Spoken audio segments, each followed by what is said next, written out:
Cinema పేరు Rajadhani files. తారాగణం అఖిలన్, వీణ, వినోద్ కుమార్, వాణి విశ్వనాథ్, పవన్, విశాల్, షణ్ముఖ్, మధు, అజయ్ రత్నం, అమృత చౌదరి, అంకిత్ ఠాకూర్ తదితరులు.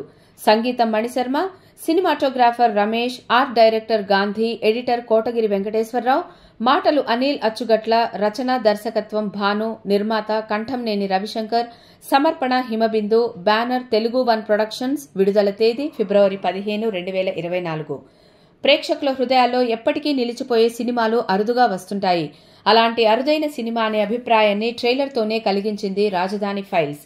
రాజధాని కోసం భూములు త్యాగం చేసిన వేలాది రైతుల ఆవేదనని కళ్లకి కట్టినట్లు చూపిస్తూ తెరకెక్కిన ఈ సినిమా నేడు ప్రేక్షకుల ముందుకు వచ్చింది. మరి ఈ సినిమా ఎలా ఉంది అనేది సమీక్షలోకి వెళ్లి తెలుసుకుందాం. కథ: అరుణప్రదేశ్ రాష్ట్రంలోని ఐరావతి ప్రాంతం ఏడాదికి 2-3 పంటలు పండే అద్భుతమైన వ్యవసాయ భూమిని కలిగి ఉంటుంది. అయితే ఆ ప్రాంతం రాష్ట్రానికి నడిబొడ్డున ఉండటం, అన్నింటికీ అనువైన ప్రాంతం కావడంతో ప్రభుత్వం ఐరావతిని రాష్ట్ర రాజధానిగా ఎంపిక చేస్తుంది. తరతరాలుగా ఆ భూమిని నమ్ముకుని బ్రతుకుతున్న రైతులకు తమ భూములు ఇవ్వడం ఇష్టం లేనప్పటికీ రాష్ట్రం కోసం, భావితరాల భవిష్యత్ కోసం త్యాగానికి సిద్ధపడతారు. విశ్వనగరం లాంటి రాజధాని నిర్మాణం జరిగితే ఎన్నో కంపెనీలు వచ్చి రాష్ట్రం అభివృద్ధి చెందుతుందని, యువత భవిష్యత్ బాగుంటుందని ఎంతో సంతోషంగా భూములు త్యాగం చేస్తారు రైతులు. రాజధాని నిర్మాణ పనులు వేగంగా జరుగుతుండటంతో తాము కలలు కన్న రాజధానిని త్వరలోనే చూసుకోబోతున్నామని రైతులు ఎంతో ఆశగా ఎదురుచూస్తుండగా కొత్త ప్రభుత్వం వచ్చి వారి ఆశలపై నీళ్లు చల్లుతుంది.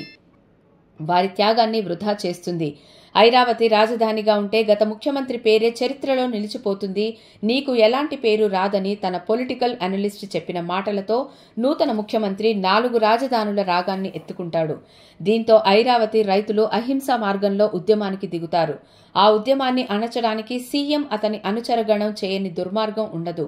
ఆ దుర్మార్గాలను తట్టుకొని రైతులు ఎలా పోరాడారు, ఆ పోరాట ఫలితంగా ఐరావతే రాజధానిగా ఉందా అనేది సినిమా చూసి తెలుసుకోవాలి.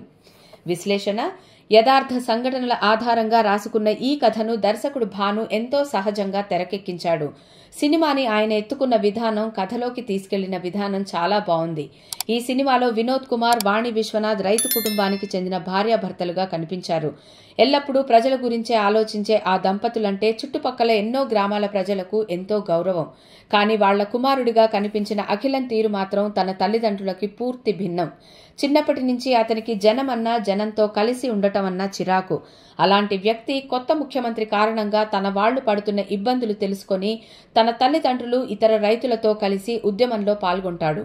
ప్రజలంటే ఇష్టపడని ఓ యువకుడు ఆ ప్రజల కోసమే పోరాడినట్లు చూపించాలన్న దర్శకుడి ఆలోచన కట్టిపడేసింది. సాధారణంగా వాస్తవ సంఘటనల ఆధారంగా రూపొందే ఇలాంటి సినిమాలు డాక్యుమెంటరీ లాగానో, ఆర్ట్ ఫిల్మ్ లాగానో అనిపిస్తాయి. కానీ రాజధాని ఫైల్స్ విషయంలో 1% కూడా అలా అనిపించదు. రైతుల ఆవేదనని కళ్లకి కట్టినట్లు చూపిస్తూనే కమర్షియల్ అంశాలను కూడా జోడించి సినిమాని ఎక్కడా బోర్ కొట్టకుండా మలిచారు. హీరో మరియు అతని తల్లిదండ్రుల మనస్తత్వాలను పరిచయం చేస్తూ సినిమా ప్రారంభమవుతుంది.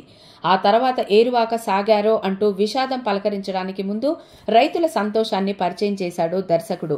రాజధాని కోసం రైతులు భూములు త్యాగం చేయడం, కొత్త ముఖ్యమంత్రి కారణంగా ఆ త్యాగం వృధా కావడం, రాజధాని కోసం రైతులు పోరాటానికి దిగడం, ఇలా ప్రతి సన్నివేశం మన కళ్ల ముందే జరుగుతున్నంత సహజంగా ఉంటూ మనల్ని పూర్తిగా సినిమాలో లీనమయ్యేలా చేశాయి.